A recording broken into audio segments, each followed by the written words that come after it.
54 decesos, muy lamentable.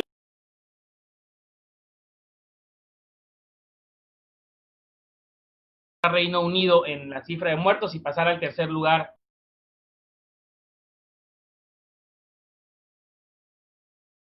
Doctor, yo quisiera comenzar por preguntarle, veía hace poco unas publicaciones de otros reporteros, por supuesto que también lo han consultado, respecto a las medidas que se tomaron en México, por supuesto, en Veracruz. Nosotros las hemos criticado, creo que hasta el cansancio, pero pues nosotros no somos expertos. Hablaba usted de que debió haber mano dura, ser como más impositivos en el tema de las restricciones. El no hacerlo está arrojando estas cifras. ¿Usted cree que hubiera podido ser distinto el panorama? Sí, mira, mi comentario fue en función principalmente de hacer valer las medidas que se han establecido, como el distanciamiento social, el uso de mascarillas faciales, el uso de geles y el evitar precisamente que haya conglomeraciones en algunos lugares, ¿no?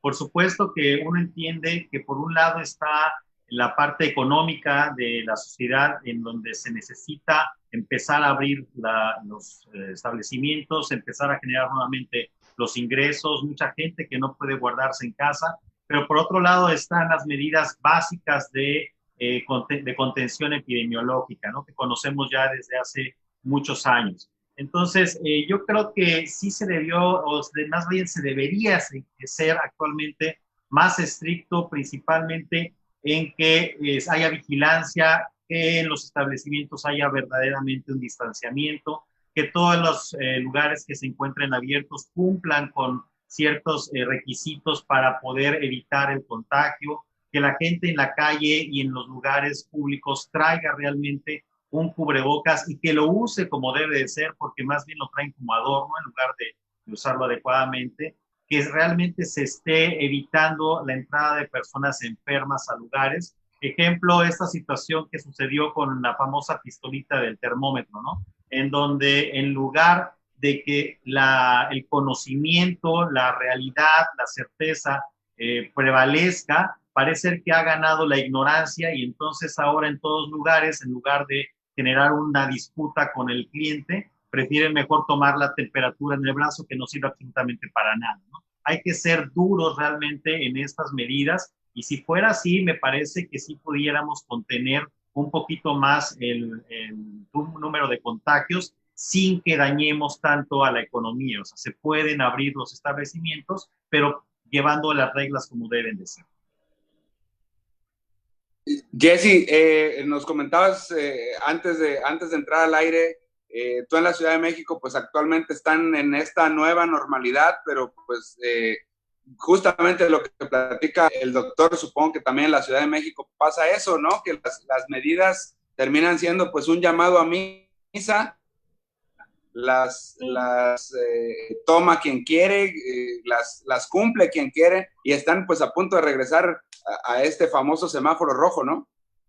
Sí, así es. Esta semana ya la jefa de gobierno anunció que probablemente regresemos al semáforo rojo, porque hubieron muchos o hay muchos comercios que, por ejemplo, no esenciales, que decidieron ya abrir. La gente empezó también a ir sin las medidas, o las medidas ya más relajadas, que al principio a lo mejor un mes atrás o un mes y medio atrás se seguía más rigurosamente. Ya se han empezado a relajar y a confiar también. Tan solo en el transporte, por ejemplo, te das cuenta que quienes llevan el cubrebocas solo para ingresar al sistema de transporte colectivo metro, pero ya una vez dentro del vagón, por ejemplo, lo retiran o lo colocan mal. Entonces, pues sí, probablemente en unos días volvamos otra vez todos a encerrarnos, ¿no? Sí, no, no es raro que esto suceda. Y bueno, lo que comenta el doctor López-Gatell es que en cuanto a las entidades, bueno, son curvas asincrónicas. Lo que aquí a lo mejor ahorita estamos en naranja, ustedes están allá en Veracruz en rojo, en varios lugares igual, pero estas van subiendo, van bajando y desafortunadamente, pues bueno, así vamos a estar, como en esta oscilación. Ok, gracias. A ver, Eric, tú que estás en Jalapa, nosotros en Veracruz, en la zona conurbada, como lo hemos dicho aquí, ya tuvimos un semáforo naranja de 2 semanas que permitió ahí la apertura de cines, de los casinos, de algunos bares. La verdad es que se criticó muchísimo ese tema porque, pues, Boca del Río en medio de Medellín, Alvarado y Veracruz, los tres en rojo y Boca del Río en naranja. Ya regresó Boca del Río al rojo, no sabemos si por cordura, porque los números así lo dictaminaron, pero regresó al rojo. Y en Jalapa, pues nunca han salido de ese rojo. Pero ¿cómo está Jalapa, Eric? ¿Ya se abrieron los Pues, negocios o siguen encerrados? no, los negocios siguen cerrados. De hecho, hace unos días unas personas realizaron ahí una manifestación porque el primer cuadro de la ciudad está todavía cerrado. El centro histórico para los negocios, sobre todo los fines de semana, se pone bastante enérgica la autoridad en ese sentido. Las personas, los comerciantes de Ruiz Cortines, pues prácticamente de la avenida Vila Camacho también, de 20 de noviembre, abrieron las vialidades, quitaron las patrullas de tránsito y órale, porque definitivamente ya no aguantan más la situación las personas que tienen sus comercios en el centro de la ciudad. Los hospitales están abarrotados prácticamente. El centro de especialidades en Jalapa está saturado. Eh, Hasta la semana pasada todavía teníamos noticias aún no confirmadas de personas que morían en los estacionamientos porque no podían llegar a tiempo a los hospitales. Es un problema bastante complicado que ha rebasado a las autoridades y bueno, pues qué decir de las medidas. Las medidas en Veracruz desafortunadamente no llegaron a tiempo y sobre todo los mensajes cruzados que provocaron que la gente se tomara muy a la ligera el tema de COVID-19. Ahora, con estos semáforos que ya no sabes en qué se basan para determinar que un municipio sea semáforo naranja, que otro municipio sea semáforo rojo, realmente ni la misma autoridad entiende. ¿Por qué? Porque hoy, 28 de julio, nos presentan cifras de hace 3 semanas, porque se retrasan los estados, porque se retrasan los municipios y Gatell llega con unas cifras que aparentemente son de 3 semanas antes. Por lo tanto, cuando nos dicen que ya la curva está descendiendo, pues puede ser que en un mes, esto que nos están diciendo ahorita, en un mes lo veamos ya traducido en cifras, pero realmente la situación es bastante complicada. Y no solo Jalapa, hay reportes de Minatitlán, de Coatzacoalcos, la zona de Córdoba está bastante complicada. Córdoba es uno de los municipios más afectados y Orizaba, la zona de Poza Rica, ya ni se diga la zona conurbada de Veracruz, Boca del Río. Aquí el problema es que el coronavirus sigue. A todos nuestros amigos que creen que el coronavirus ya pasó, que la epidemia ya bajó, no. El coronavirus sigue, el virus lo tenemos más cerca que nunca. El problema es que ya nos dieron permiso para salir a buscarlo. En las primeras semanas, en los primeros meses, nos decían, no salgas a buscar el coronavirus, porque te tienes que quedar en tu casa, te tienes que lavar las manos. Pues ahora, con estos famosos semáforos naranja, lo único que hacen es darte el permiso de que ya puedas salir a buscar el coronavirus. Así de fácil, así de sencillo, ¿no? Qué fuerte. A ver, yo quisiera irme ahorita un poco al plan médico, pero voy a preguntarle al doctor. Doctor, ¿tenemos permiso de salir a buscar el coronavirus? ¿Es esto así? ¿Eso nos dicen las autoridades? Yo pienso que más bien hay un discurso que es confuso, ¿sí? El tema este de la semaforización ha generado que muchas personas entiendan la información un poco a su modo, porque no existen realmente determinantes claros de qué es lo que significa un semáforo o qué no. La gente muchas veces piensa que en el momento en el cual se le dice ya bajamos de nivel, es precisamente ya bajó el riesgo, cuando esto no es así. Simplemente que se ha tratado de equilibrar en la balanza entre la parte médica y la parte económica para tratar de afectar lo menos a los negocios. Sin embargo, por supuesto que no hay un permiso para salir a buscarlo, ¿no? Es bien importante que nosotros continuemos pensando pues en la responsabilidad que tenemos como personas y como parte de una familia, porque el que nosotros salgamos libremente y hagamos nuevamente una vida social como estábamos acostumbrados hace algunos meses, pues simplemente significará que nos podemos contagiar o que podemos contagiar a alguno de nuestra familia, lo cual esto generará una crisis muy importante en muchas familias. Puede ser que nos dé una gripita cualquiera y no pase nada, pero puede ser que esa salida represente la pérdida de un familiar, lo cual es completamente irreparable. Así es, pues tiene mucha razón, doctor. Doctor, si me permiten, quiero leer algunos de los saludos de los que están, como le decía yo, trae club de fans. Le manda saludos Hugo Arana Vidal.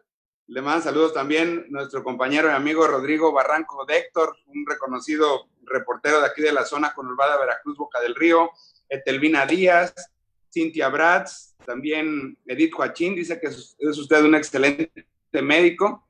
Verónica Gutiérrez Miranda, Ivette Vichy le manda saludos, también excelente médico, y le manda saludos a Jessica y a Pablo. Quiero saber qué doctora Ivette les está mandando saludos a ambos.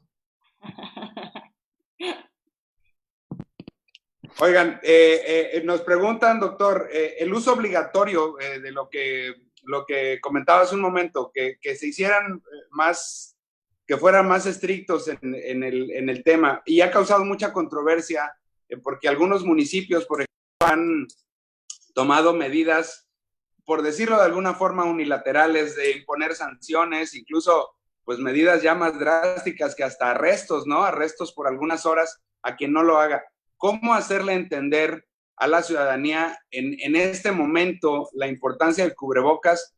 Si además, como bien lo apunta hace un momento, tenemos autoridades federales y estatales, pero sobre todo las federales, empezando por el presidente de la República, Andrés Manuel López Obrador, que desdeña tanto el uso del cubrebocas. ¿Qué recomendaría usted como profesional de la salud, pues para hacer entender a la gente al final que es una de las formas más efectivas para poder controlar esta pandemia? Sí, mira, desafortunadamente no han no ha tenido éxito una serie de medidas que se han pronunciado, por ejemplo, en las redes. En las redes hemos visto explicaciones de personas que hacen videos explicando la importancia del cubrebocas. Hemos visto evidencia científica que se ha plasmado en algunos artículos. Hemos visto incluso memes en los cuales con muñequitos se le intenta explicar a las personas cuál es la posibilidad de contagio con y sin el uso de cubrebocas, y nada de esto ha resultado, porque desafortunadamente, como bien lo comentabas al principio, es una invitación, es un llamado y se le deja al libre albedrío que cada quien decida qué hacer y qué no hacer. Y desafortunadamente, me parece que la única forma en que realmente pudiéramos entender es que hubiera una situación punitiva en la cual aquel que no haga caso tendrá una sanción de tipo económico, de tipo arresto por horas, cualquiera que ésta sea, porque es la única forma en la cual realmente vamos a entender, ya que el uso del cubrebocas no es para que la persona que lo use se cuide. El uso de cubrebocas es para que nos cuidemos a todos. Algo que es importante definir es que si yo uso cubrebocas, cualquiera que este sea su calidad, la posibilidad de que el virus me contagie a mí sigue siendo alta, sigue siendo alta. Entonces, ¿para qué usamos cubrebocas? Para que en el dado caso de que yo tenga el virus porque esté enfermo o porque sea asintomático, este virus quede atrapado en mi cubrebocas y no lo contamine al resto de las personas. Entonces, esa es la principal relevancia, porque también hubo por ahí alguien que estaba diciendo que se pisoteaba sus derechos y que si yo traía mi cubrebocas y funcionaba, ¿por qué me importaba que esa persona no lo trajera? Pues me importa porque precisamente el que ella no lo traiga aumenta mi riesgo de contagio, y eso es lo que no hemos logrado hacer entender a las personas. Entonces, me parece que desafortunadamente la única forma en la cual pudiéramos entender es a la fuerza, y esto yo sé que nunca va a suceder porque, como bien dices, si nuestro señor presidente no pone el ejemplo, pues menos van a generarse algunas situaciones legales que nos ayuden a obligar a las personas. Hay una pregunta por aquí que quisiera que me es como me lo explicaban. Adelante, Pablo, adelante. Hay una pregunta por aquí que quisiera que me contestara Jessica, y si el doctor Alejandro igual tuviera oportunidad de apoyarnos también. Porque dice, ¿qué pueden decir acerca de las pruebas disponibles actualmente para detectar el coronavirus? Y simplificando la pregunta, bueno, pues al final quiero pensar que las personas se refieren a la eficacia de estas pruebas que se ven en unos laboratorios y en otros, y que si la PCR y la IG no sé qué, ustedes sabrán. Bueno, sí, claro. Actualmente en el mercado se maneja la PCR, la RT-PCR, que es la indicada para el diagnóstico, pero tiene como, creo, un mes que ya empezaron a salir las serológicas. Con las serológicas todavía hay un poquito de problema. Bueno, sí, de por sí, para la RT-PCR hubo, me imagino, que capacitaciones masivas a laboratorios que originalmente no estaban habilitados para la PCR. Bueno, en el caso de la serológica tenemos las ELISAs, y también están las pruebas rápidas. Sin embargo, bueno, las pruebas rápidas todavía no son tan confiables, arrojan muchos falsos positivos, falsos negativos. Todavía no es algo que se pueda utilizar como para ya decir, ¿no? O confiar. En este caso depende también de la clínica, de la etapa en la que el paciente se encuentre, cuál se le puede indicar más. La gente, por, por, por la parte económica, se está yendo a la realización de la serológica para detección de anticuerpos. Estas te permiten conocer si el paciente ya ha desarrollado anticuerpos en contra del SARS-CoV-2, y ya sea que sea una infección reciente o ya son anticuerpos de memoria, pero como les digo, no es algo todavía que hay que tomarlo con cautela, porque muchos se hacen la ELISA o la prueba rápida, te sale un screening de si tienes anticuerpos, y luego te dice el médico, ¿sabes qué?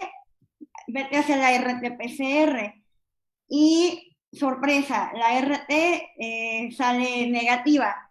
Entonces, depende también mucho, incluso hay diagnósticos que los están haciendo con el diagnóstico clínico epidemiológico.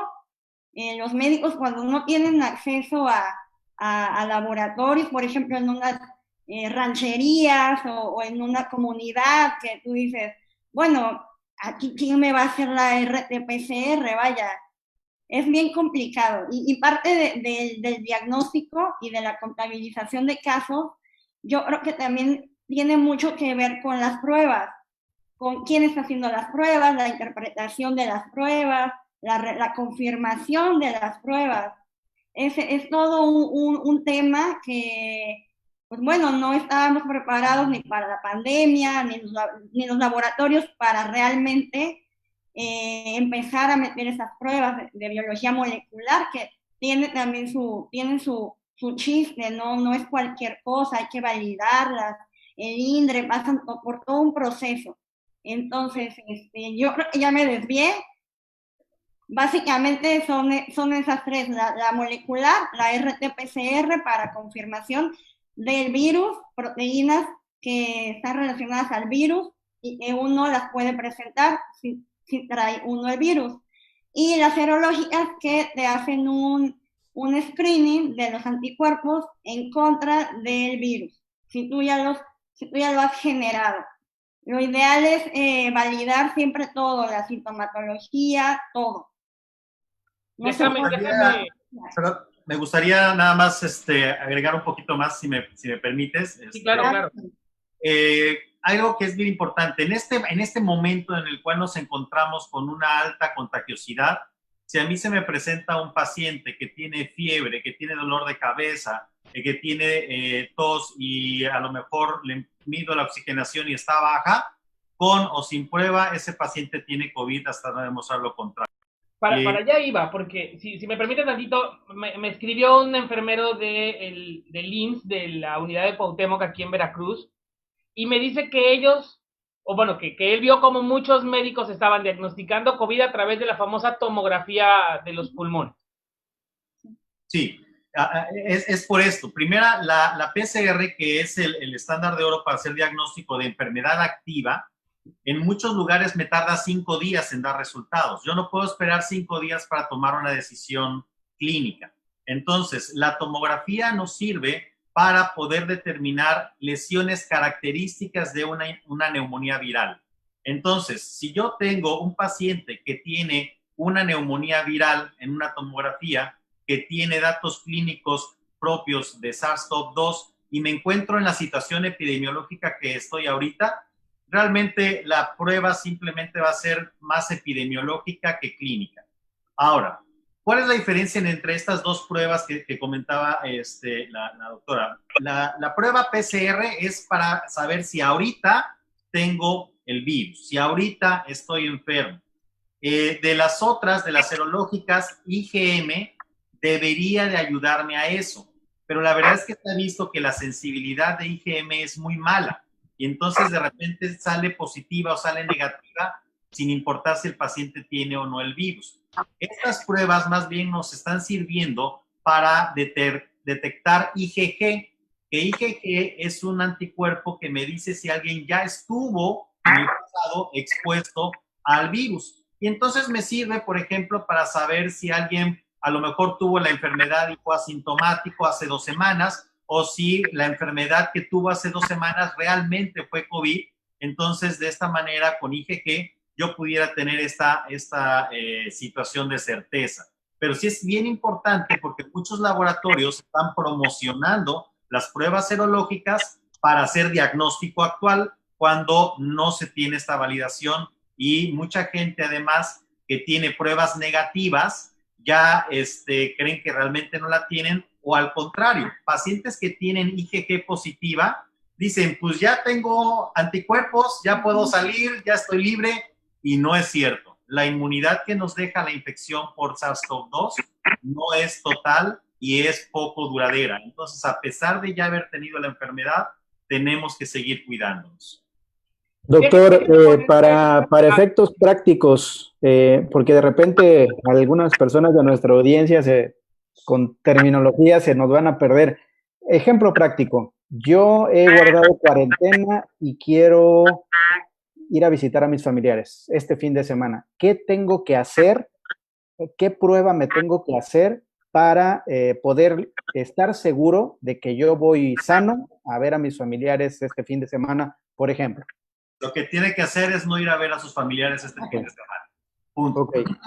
Okay. Aunque haya guardado cuarentena. Aunque haya guardado cuarentena. O sea, es decir, yo iba a poner un ejemplo similar. O sea, si yo quisiera ir este fin de semana a ver a mis familiares y me hago esta prueba que promocionan de 150 pesos de anticuerpos, mejor ni me la hago y no voy.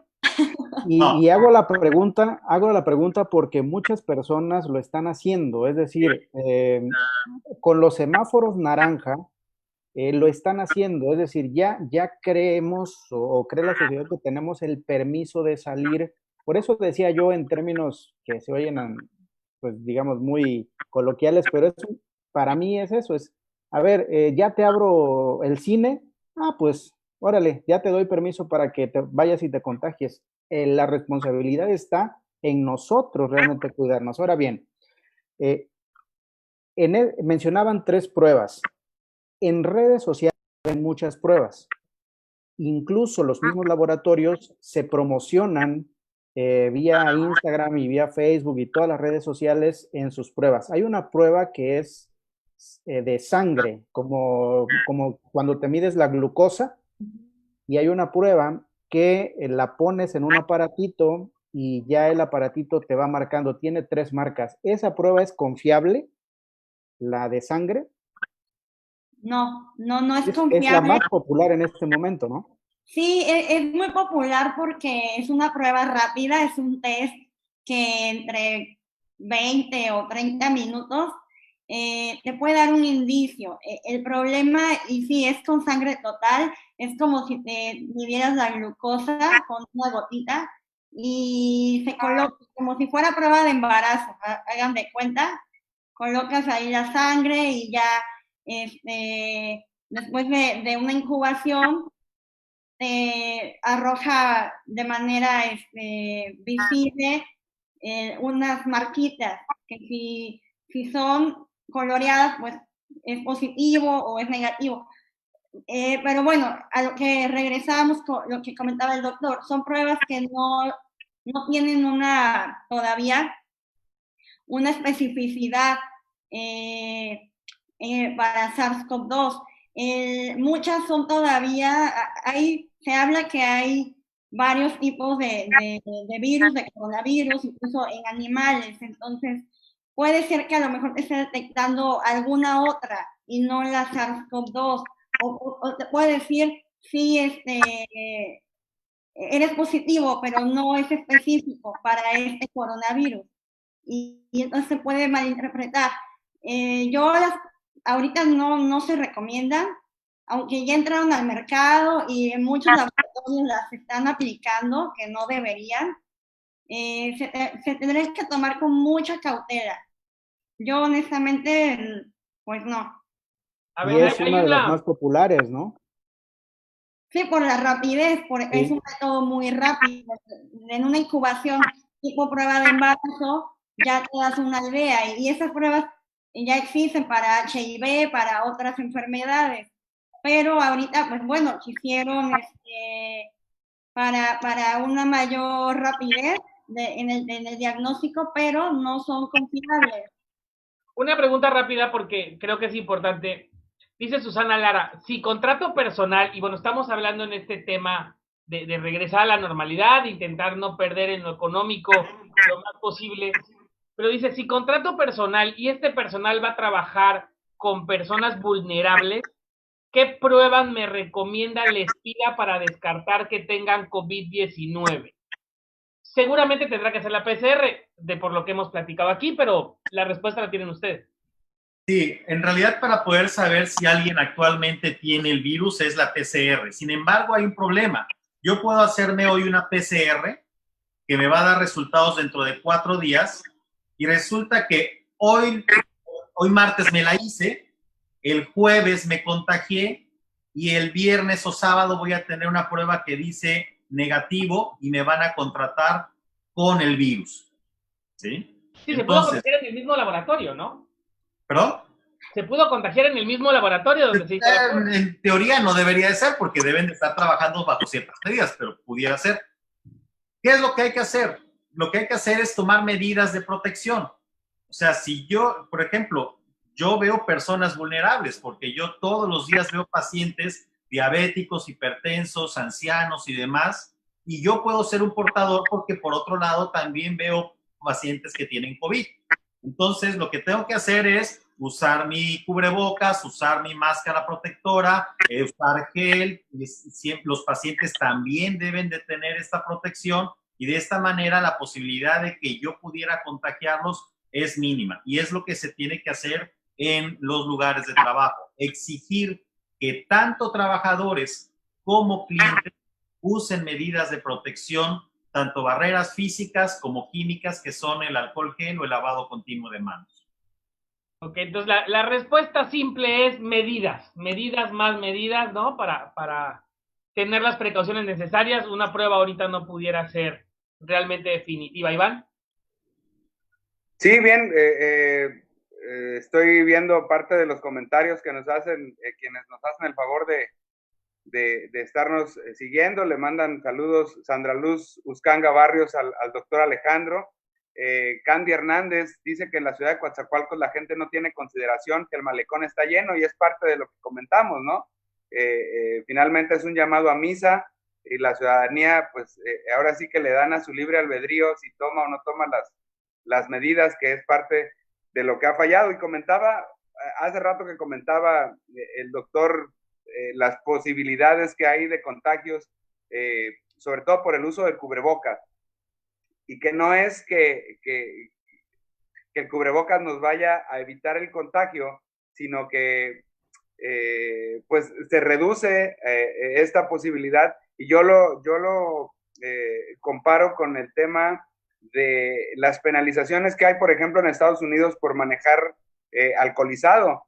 En realidad lo que te penan o lo que te castigan en Estados Unidos con mucha severidad es que tú alcoholizado pones en riesgo a mucha gente, no tanto lo que te vaya a pasar a ti, lo que le vayan a pasar a tu vehículo, ¿no? En el caso de algún siniestro. Lo que es realmente penado es que pongas en riesgo a otras personas, a terceras personas, y es justamente lo que aquí en México debería de hacerse conciencia, ¿no? De que el uso de cubrebocas es para evitar la propagación, no para, no que se crea que esta situación pues va a evitar que te contagies. Digo, es prácticamente irrisorio pensar que eso puede pasar. Y bueno, yo nada más quería hacer ese comentario respecto a lo que hace ya un ratito el doctor Barrat estaba comentando. La carga viral es responsabilidad del que estuvo expuesta con la enfermedad, ya que la sintomatología es variable en cada individuo, pero la cuarentena es el periodo. Sin embargo, tienen que seguir aproximadamente 80 días en seguir cuidándose para una recuperación total. No se sabe si está totalmente expuesto o libre y que está generando anticuerpos. Supongo que habla de las personas que ya tuvieron, y también lo que comentaba el doctor Barrat, si hay inmunidad, y si, bueno, las personas que ya padecieron COVID lamentablemente, pero que se recuperaron, siguen siendo portadoras. Pues, portadoras, ¿no? Yo quisiera aquí preguntarle al doctor precisamente sobre esto, porque el viernes el doctor Hugo López-Gatell en su conferencia de prensa precisamente habló del tema del periodo de las que las personas contagian. Y a mí, digo, yo no sé si sea o no sea una irresponsabilidad de él, yo no soy quien para catalogar el tema médico, pero se me hace muy precipitado que quien es el vocero de la pandemia en México salga a decir que realmente las personas solo pueden contagiar hasta 10 días después de haber iniciado los síntomas. Así lo dijo el viernes. O sea, es decir, ya nos quitaron el periodo de los 14, nos lo redujeron a 10, ¿no? Yo he estado criticando mucho estas cifras de que cuántas personas tienen realmente activo el virus, porque también sé de casos que han estado hospitalizados 14 días y 20 días y 25 días, y entonces de repente uno dice, bueno, entonces no que duraba 14. Yo aquí le preguntaría al doctor, ¿son 10 días los que contagiamos realmente si estamos con una carga viral de COVID-19 o qué pasa ahí? Sí, para entender esto hay que entender primero que la enfermedad tiene 3 fases. La primera fase, que dura 9 días aproximadamente, es la fase viral. Es la fase en la cual el virus entra, empieza a replicarse, empieza a invadir varias partes del cuerpo, y en esa fase el cuerpo empieza a tener una respuesta contra el virus. Esta respuesta, en el 80% de los casos, va a ser suficientemente eficaz y va a contener el virus, y adiós. En el 20% de los casos van a pasar a una segunda fase. Esta segunda fase se llama fase inflamatoria. Es la fase en la cual la respuesta esta que está generando nuestro sistema inmunológico va a ser exagerada, va a ser muy grande, y esta misma respuesta inflamatoria generará un daño muy importante en los pulmones. Esto es lo que ocasiona la gravedad. Eso es lo que hace que muchas personas necesiten hospitalizarse, necesiten tener oxígeno, necesiten otro tipo de atenciones. Y la tercera fase es la fase de falla orgánica múltiple, fallan todos los órganos, el paciente muere. Sin embargo, un buen grupo de estos pacientes que desarrollaron esta inflamación severa dejan mucha cicatriz, dejan mucha fibrosis en los pulmones y esto hace que cueste mucho trabajo dejar el hospital pronto y por eso es que tenemos pacientes que se las pasan 20, 25, 30 días hospitalizados porque no los podemos egresar. No es que sigan teniendo el virus, es que el daño que dejó permite que continúen hospitalizados. Esto de los 10 días es una medida que de hecho viene desde la OMS, ¿sí? Fue ellos los que dijeron, la postura no es nada más 10 días, es 10 días desde el primer síntoma más 3 días asintomático. ¿Qué quiere decir? Si yo tuve síntomas durante 4 días, nada más, entonces cuento 10 días a partir del primero y esos 10 días yo ya voy a llevar 6 días asintomáticos, o sea que ya cumplí, 10 días estoy fuera. Si yo tuve síntomas durante 15 días, son 15 días, ya cumplí mis 10 días, más 3 días asintomáticos, son 18. Al día 18 ya estoy libre para salir. Así es como se debe de manejar esto de los 10 días más 72 horas asintomáticos. Pero sí hay pacientes que pueden tener 30 días con la enfermedad y se les cumplirá 30 días más 3 días asintomáticos para que puedan cubrir. Entonces no es 10 días para todos, depende de cuánto dure la enfermedad. Un paciente asintomático que solamente tuvo contacto con una persona positiva, son 10 días después del contacto y punto, y se acabó. Doctor, ¿qué pasó en nuestro país? Por ejemplo, cuando conocimos el virus, nos decían desde Asia que era una enfermedad que atacaba directamente a los pulmones, que era una enfermedad respiratoria. De repente pasó a Europa y pues mató a los adultos mayores. La gran mayoría o el gran porcentaje de los fallecimientos en Europa fueron adultos mayores. Viene a América Latina, específicamente hablando de México, y pues no afecta en gran porcentaje a los adultos mayores, sino que a personas entre 20 y 45, 50 años. ¿Qué pasó en nuestro país? ¿Por qué esta variación? ¿Y por qué se dice que el virus mutó de ser una enfermedad respiratoria a una enfermedad multisistémica? No, para que una enfermedad se comporte de una o de otra forma, se necesita 3 cosas. El agente causal, en este caso el virus, el hospedero, en este caso la persona, las condiciones de la persona y el ambiente. Esto es básico para cualquier enfermedad. El virus, como cualquier virus respiratorio, es un virus que empieza con un problema respiratorio alto y de hecho en donde principalmente se aloja es en la nasofaringe. Por eso las pruebas que deben de realizarse son con tomado de hisopado en la nasofaringe. A partir de ahí, como cualquier otro virus, puede viajar a otras partes y de hecho muchas veces viajan a los pulmones. Tenemos ejemplos de otras neumonías virales, más conocida, por ejemplo, la influenza que recientemente tuvimos. Eso sucede con otros virus. Esto siempre va a generar una respuesta inflamatoria, como comentamos, y dependiendo del estado de nuestro sistema inmunológico, es si esta respuesta inflamatoria va a ser adecuada o inadecuada. ¿Qué pasa con Europa? Europa es un país viejo, tiene muchísima gente mayor de 70 años, tiene pocos jóvenes. Era esperado que la población mayormente afectada fuera las personas mayores, que además tienen un sistema inmunológico que ya viene en decadencia, más o menos dependiendo de cada persona.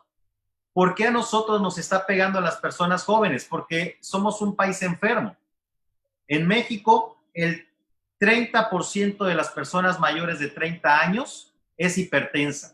El 70% de la población tiene sobrepeso u obesidad.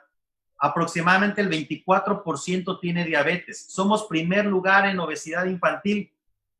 Pues obviamente nos iba a pegar en otro grupo etario, ¿sí? Porque nosotros tenemos un comportamiento etario de una base más o menos ancha, un centro súper ancho y se empieza a reducir hacia arriba. Y entonces tenemos pocas personas mayores. Y por esa razón es que tenemos muchos pacientes muy graves a los 20, 30 o 40 años y la mortalidad en este grupo.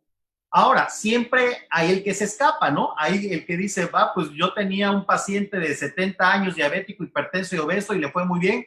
Pues sí, siempre hay los que salen de la estadística.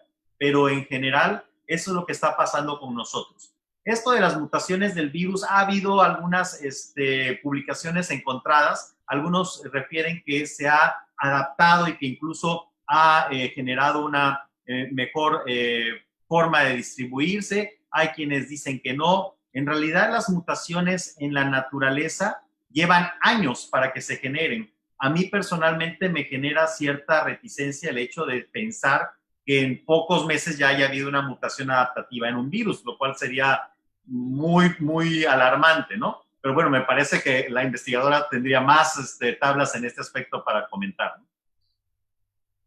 Bueno, sí, se viene de un tiempo para acá esa teoría de que ya no es el mismo que anduvo o el que anda en Europa que el que ya tenemos aquí en Latinoamérica.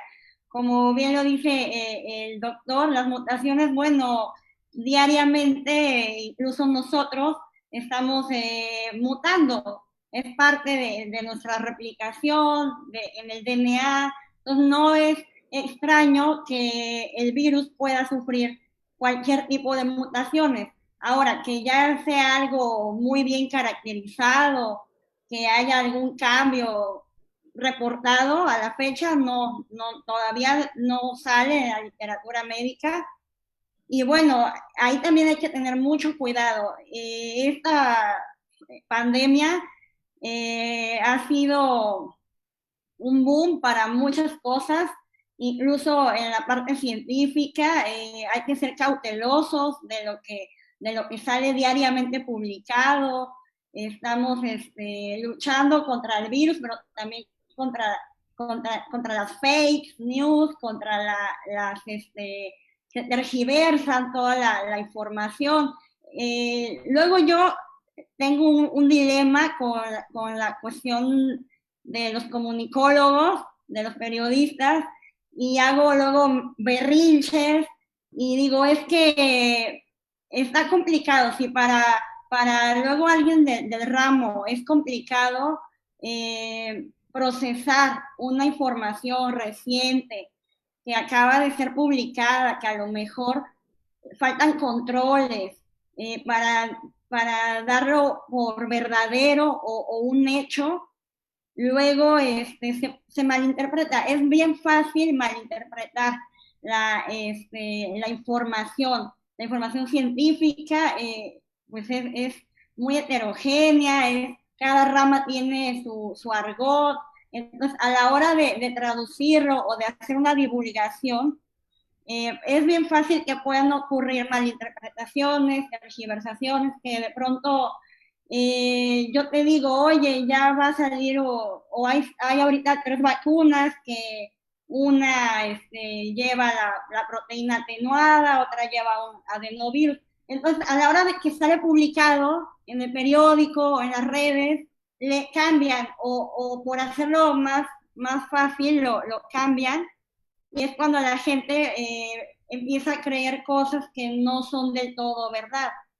Y en lo de la mutación, todo esto fue por la mutación, a lo mejor ya me salí, pero no dudo que el virus sí puede ser que haya sufrido mutaciones, pero de eso a que ya sea algo para caracterizarlo, que yo sepa, no hay todavía nada. A ver, déjame aquí hacerles, porque preguntan, aprovechando de una vez la pregunta del público, preguntaban que cuál era el mejor tratamiento que se considera hoy para el COVID. Nos pregunta Javier Fernández.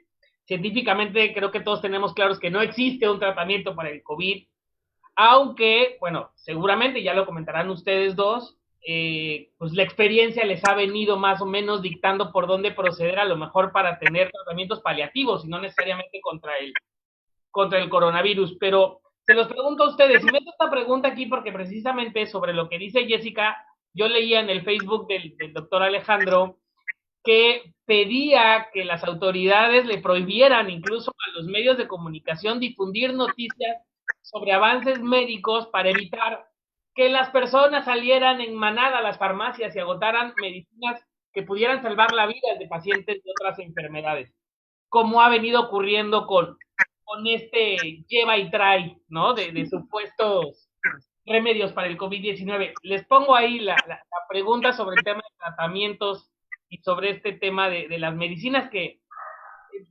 algunos las han vendido como milagrosas. En efecto, sí. Yo comparto la idea de la investigadora porque sí a veces entiende uno la necesidad imperiosa del comunicólogo de llevar la noticia como se está dando. Sin embargo, a veces falta el filtro, falta el atenuante para poder entender qué es lo que se está publicando a nivel mundial. Esto sucedió inicialmente con hidroxicloroquina, luego pasó con ivermectina y recientemente con dexametasona, ¿no?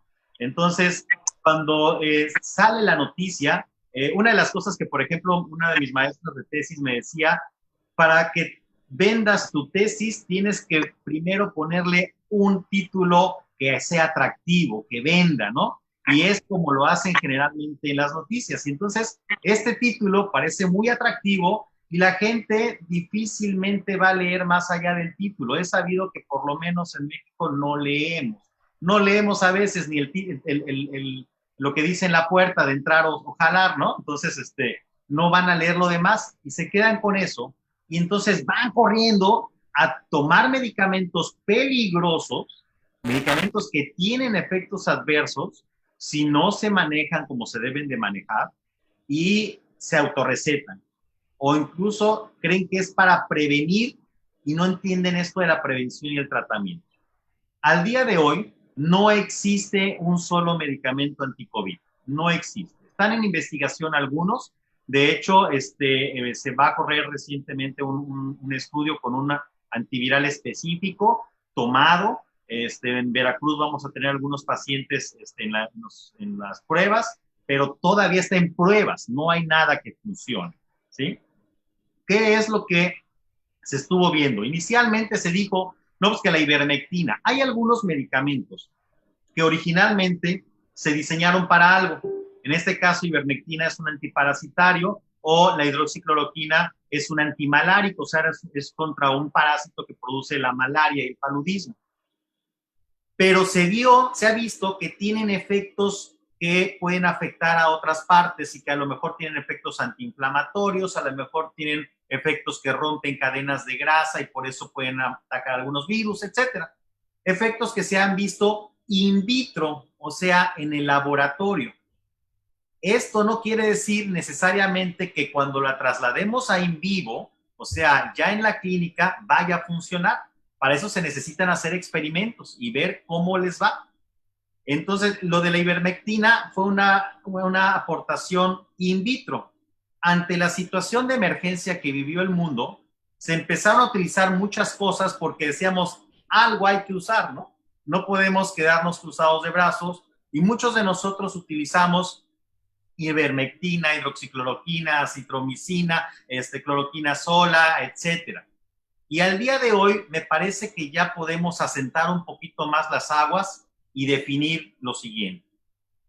Pacientes asintomáticos, es decir, yo estuve en contacto con alguien que tiene COVID o tengo una prueba positiva pero no tengo ningún síntoma, nada.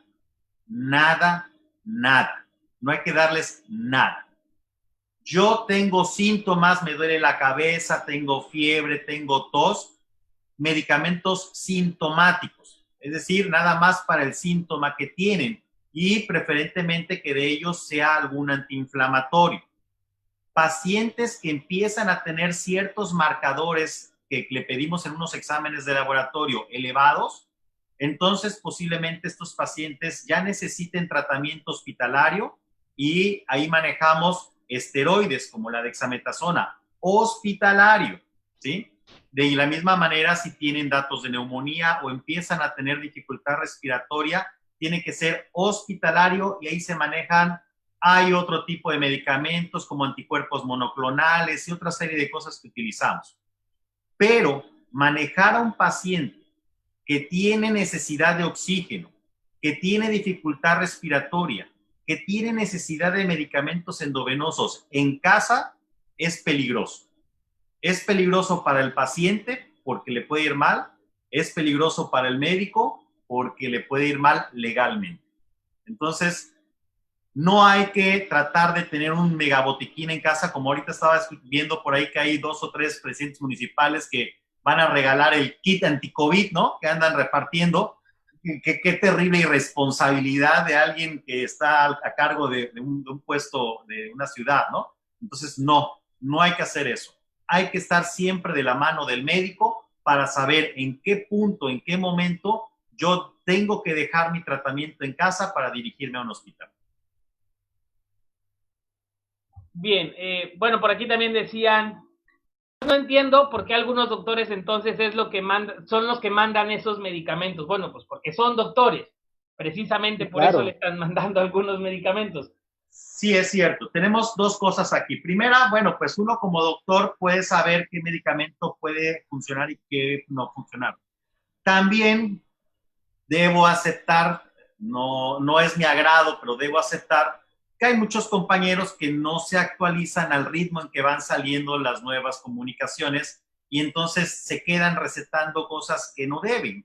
Desde hace mucho tiempo vemos, por ejemplo, que a cualquier gripita en la farmacia ceftriaxona y dexametasona que no tienen nada que ver ahí y lo mismo están utilizando ahorita con COVID, ¿no? Entonces, sí es cierto, muchos compañeros están dando tratamientos tristemente que no deben de ser y por eso pues invitamos, nosotros estamos organizando y compartiendo entre los distintos colegios muchas webinars, muchas pláticas sobre las actualizaciones del tratamiento. Entonces los invitamos a que se tomen una horita, que precisamente vean una plática de estas y que dejemos de estar sobreutilizando estos medicamentos, porque además no son inocuos. Si yo le doy 1, 2 o 3 antibióticos a un paciente, al rato voy a tener una neumonía por hongos. Entonces, no es cualquier cosa, o a lo mejor tiene una colitis pseudomembranosa, que es una enfermedad grave por crecimiento de una bacteria en el colon. O sea, dar antibióticos,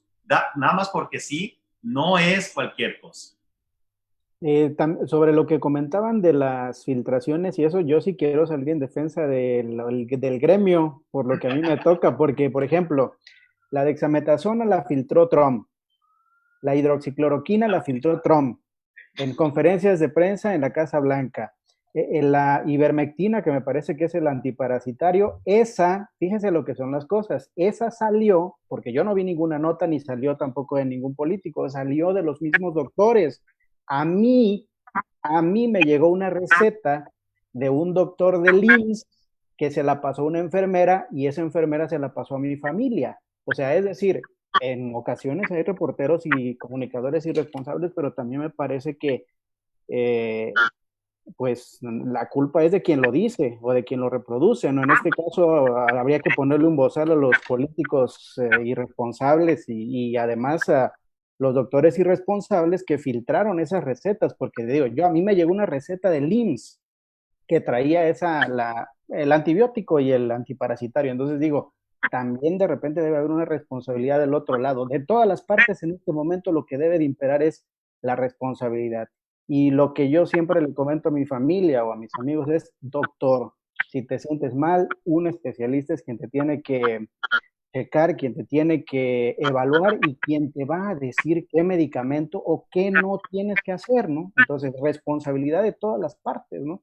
En lo que a cada quien corresponda. Sí, definitivamente es lo que comentaba. Hay muchos compañeros que efectivamente no se actualizan y como decía yo, al principio utilizamos lo que empezó a salir, ¿no? Porque había que hacer algo. Hoy ya estamos un poquito más atenuados como para poder saber qué hacer y qué no hacer.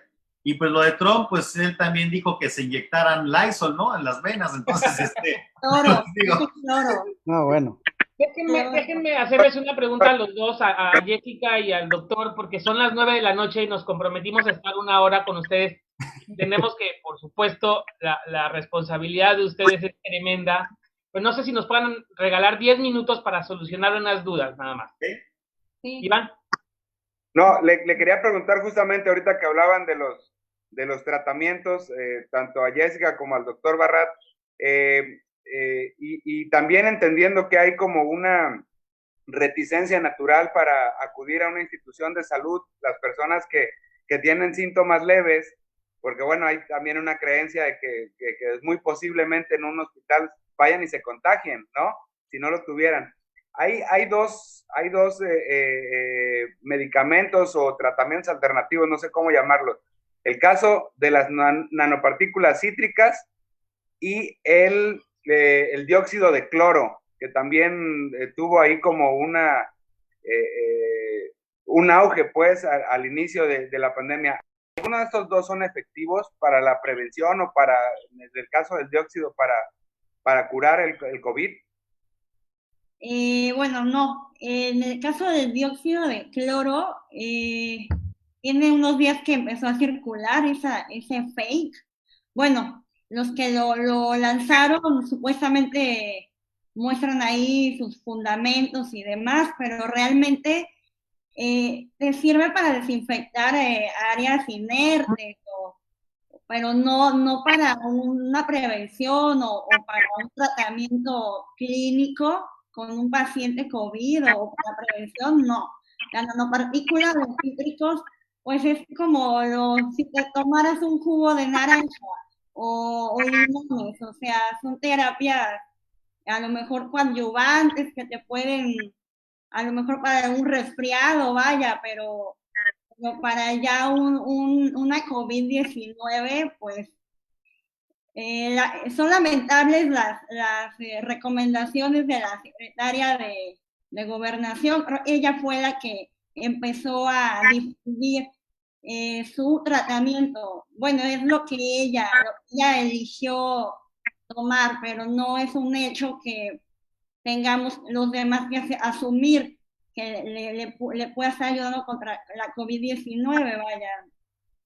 Pues no, Quisiera, doctor, preguntarle, porque preguntan aquí que si desparasitarse es bueno. Yo me quiero imaginar que siempre será bueno desparasitarse, pero ya aprovechando esta pregunta, ¿qué podemos hacer independientemente de las medidas de sana distancia y del cubrebocas y de lavarse las manos y demás?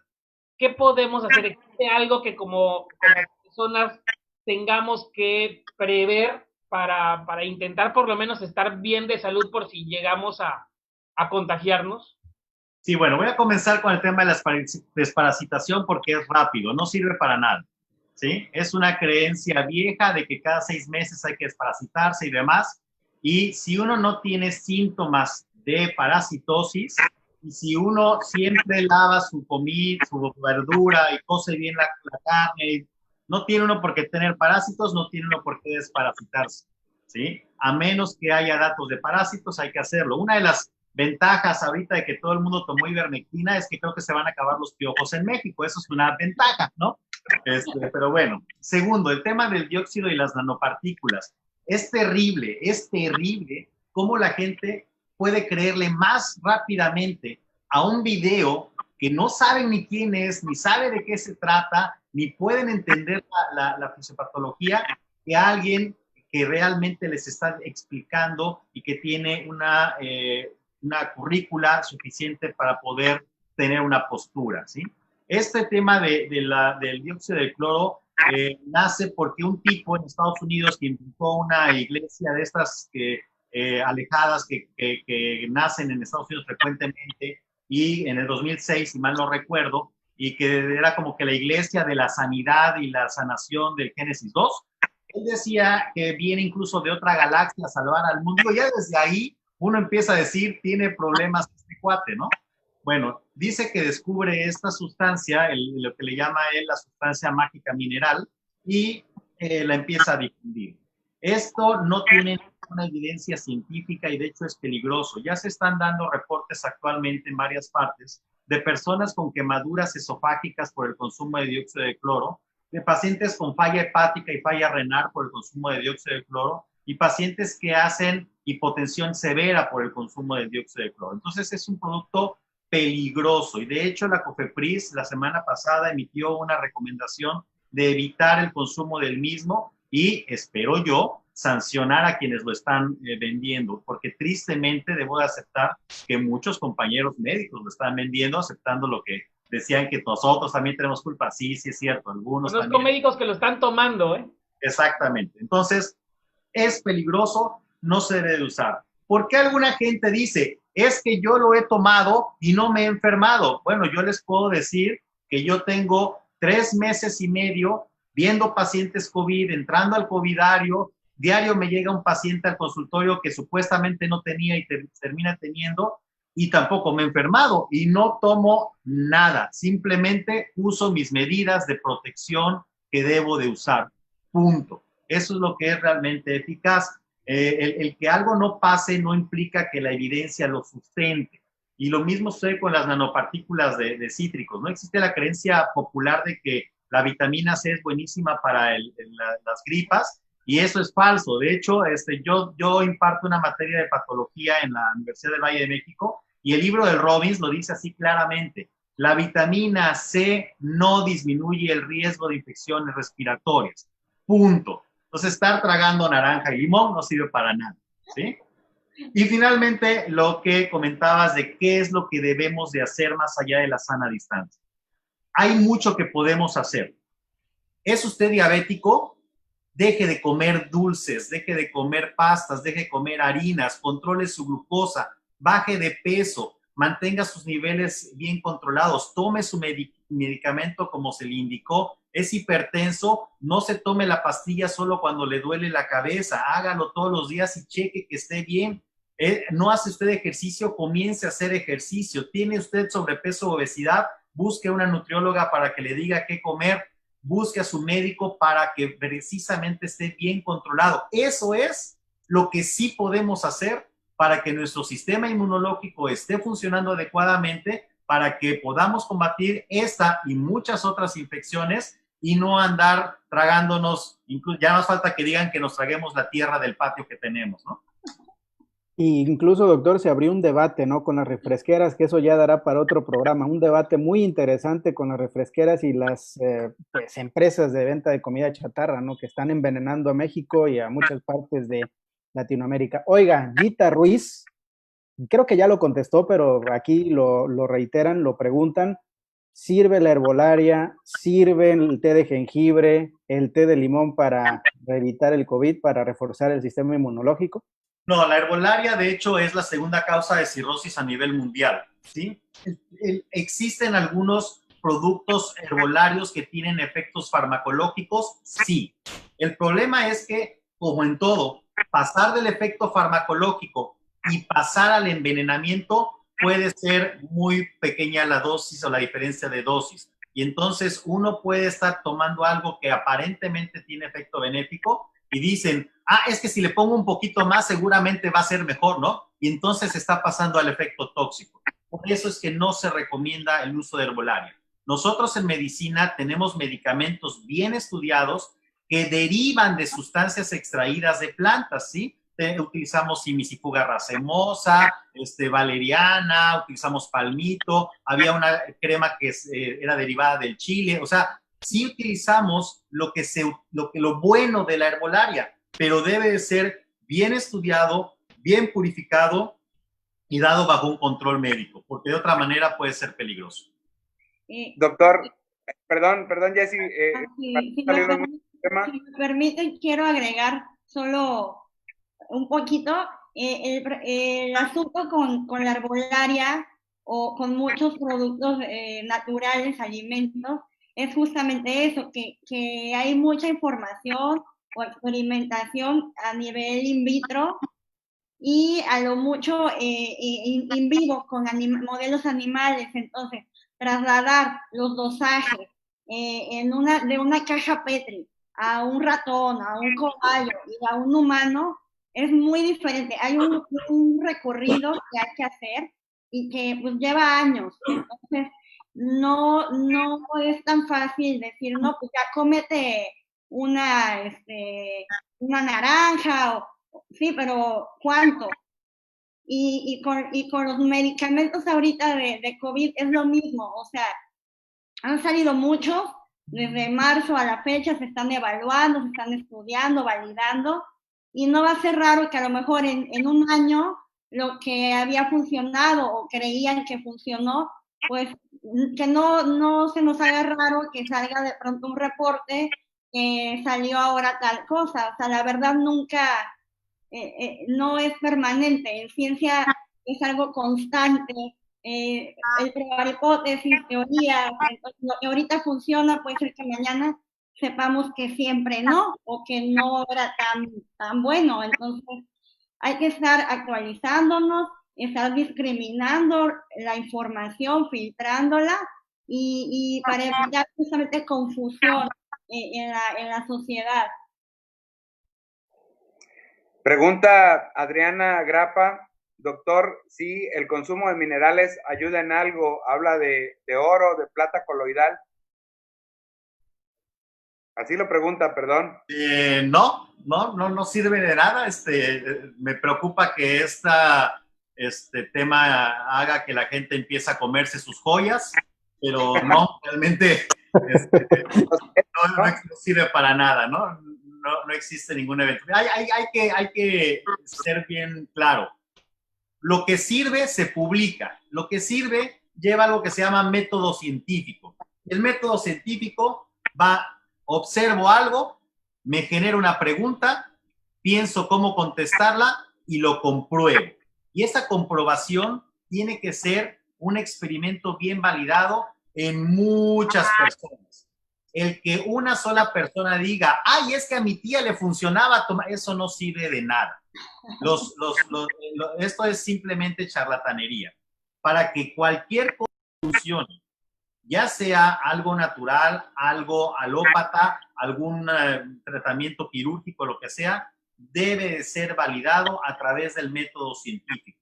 Si no, no sirve para nada. El estar pidiendo al mundo en las redes que se les permitan utilizar ciertos medicamentos, no tienes por qué hacerlo. ¿Tú crees que tu producto funciona? Haz un experimento bien validado, que te lo revise un comité ético, un comité científico, y súbelo a un paper y todos lo vamos a utilizar. Doctor, rápidamente, porque creo que es importante para un estado como Veracruz. Pregunta Sandra Martínez, Asociación COVID-Dengue.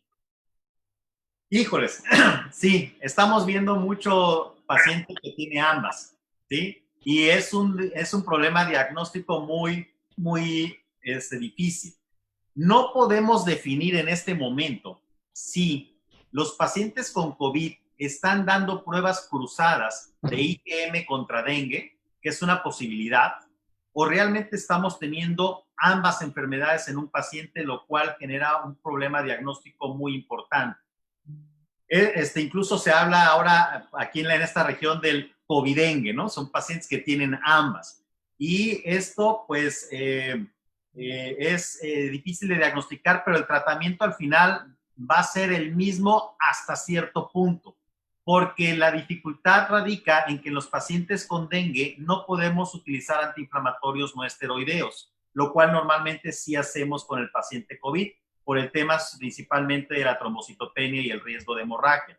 Entonces, sí es necesario tener, si se pudiera, la comprobación molecular de ambos virus para poder tener la certeza, pero es muy complejo y es muy costoso hacerlo para poder hacerlo en la población general. La mayoría de los pacientes que se están presentando así los estamos manejando con paracetamol, con hidratación importante, vigilancia estrecha, y en caso de que se presente alguna de las complicaciones, ya sea del COVID o del dengue, pues preferentemente hospitalizarlos para manejarlos más estrechamente. Bueno, pues sí, complicado el panorama para Veracruz con un tema como el dengue, bueno, y otros estados de la República como Jalisco, que también reportan ya muchísimos casos. La verdad es que ya no quisiéramos quitarles más el tiempo, sabemos que tienen ahí responsabilidades importantes, son las 9 de la noche con 15 minutos, no quisiéramos cortar el programa así, hay muchísimas preguntas todavía, pero bueno, esperemos que tengamos próximamente otra oportunidad de seguir charlando, porque la verdad es que yo sinceramente no veo que vayamos a salir pronto de este tema, que vamos a tener que aprender a vivir con esta nueva normalidad, Eric. Incluso ya el doctor a descansar, porque lo veo con su cinta adhesiva aquí, es por el gogle que se pone, además el protector, es duro, ¿no, doctor? Duele, ¿no?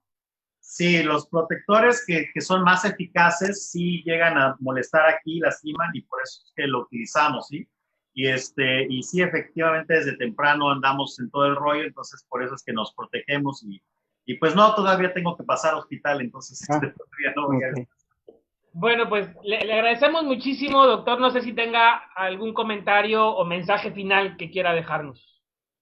Sí, yo creo que es bien importante que tomemos nuestra responsabilidad, que seamos personas empáticas con la demás población y que nos cuidemos para cuidar a los demás. Eso yo creo que es fundamental.